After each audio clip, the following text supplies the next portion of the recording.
Before the 1980s, families on Tucson's south side didn't think much about drinking from the tap. That is until the Pima County Health Department found out the water became contaminated. 40 years ago, high levels of trichloroethylene, better known as TCE, a solvent used to clean airplanes, was found in the water. Residents started getting sick. And it led to one of the biggest water lawsuits in the country. Now, the area impact was south of 22nd Street, north of Los Reales, east of I-19, and west of Del Moral. Thousands were impacted by the dumping of the chemical. 9 on Your Side Sierra Encina spoke with families who say they are still feeling the effects. Since then, lots of processes have changed, like pumping the water much lower in the ground. But Southside residents still tell me that they're suffering. Until the late 1980s, groundwater was the only option for Tucsonans. They would pick up their water from wells like this one of 9, now permanently closed. Because Hughes Aircraft, a major employer at the time, was contaminating the water, hitting these traditionally low-income, multi-generational Southside households. So my mom, every morning, she would run the tap water for 5 minutes. She would never let us drink out of it. And we always wondered why. Vivid memories for Pattie Daggett.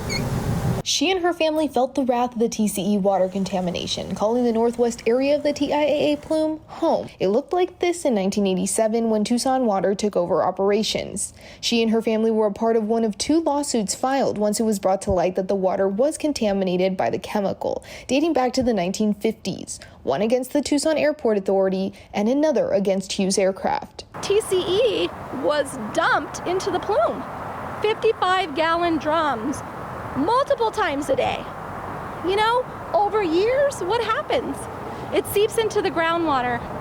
And here we are. Now we have all these suffering families because of it. Families like hers who had unforgettable childhoods in Southside homes like hers. I know what this water did to myself and all those people that swam in here every day. In the summers, we were out here from the time that the sun came up until the time the sun went down.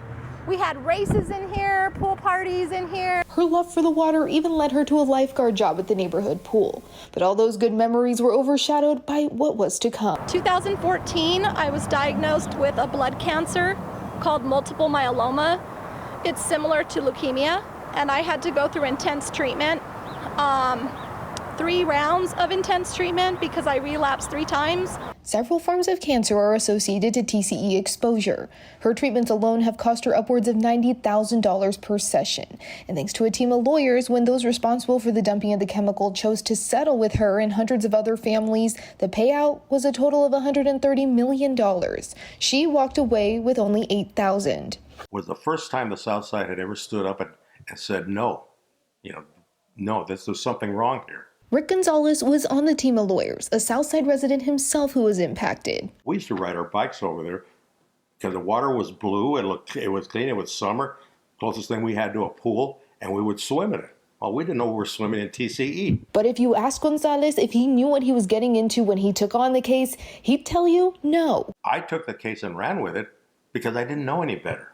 I was a criminal defense lawyer. Gonzalez got involved after his wife at the time was skeptical about how many people on the South Side were getting sick. The reason I pushed it, totally knowing nothing about mass tort litigation, was because these people that were sick were people that I grew up with. Working tirelessly on the case for years, Gonzalez and colleagues were able to put together a medical team and a blue ribbon scientific team. We had a team of a medical team to identify the injuries, the medical injuries, and they were numerous. It wasn't just cancer; it was a number of them.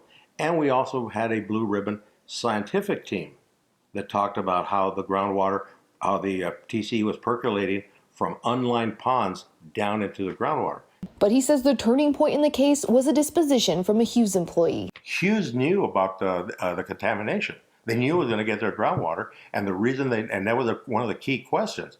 And the reason they knew was because they had ordered up their own environmental team, the scientists on premises, because they knew that the water was percolating down. With all the evidence experts stacked, he truly believes his team got the results they did because of a rule that has since changed. The Fry Rule, a rule that let a grand jury listen to expert testimonies from both sides and decide whose is better accepted. Once we got that ruling, Hughes was not willing to let the case go to trial because they felt that under the circumstances and with all the information that we had compiled, the decision would go against them.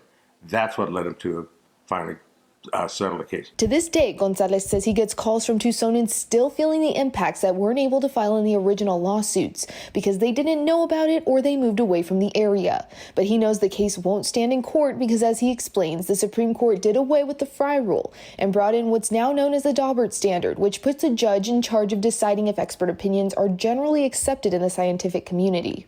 And if the judge looked at that, we had DAGGETT at the time, and if Judge Browning had looked at our testimony and said, he could very well have said, Mr. Gonzales, Mr. Barron, I hear your argument, I hear what your experts are saying, but I don't see any evidence that your theory and your opinions are generally accepted in the scientific or medical community as it relates to TCE. But the rules haven't stopped Pattie from continuing to fight. She took steps to file against the U.S. Air Force in 2017, but was told no. I received a letter after almost 2 years of filing that from the Air Force Base saying that they denied my claim and that there's no proof of negligence or damages in this case. But at the end of the day, she just wishes it never happened. I wish this never happened to your families, and I wish you'd never had to suffer. And I really hope that somebody finally takes accountability for what's happened out here. Today, Tucson Water says no contaminants can be found, thanks to a major cleanup effort known as the TARP Project, funded by a super fund that pays Tucson Water about $1 million a year. Tonight at 10, we show you how they've been able to clean up over the past 4 decades. Sierra Encinas, KGUN 9 on your side.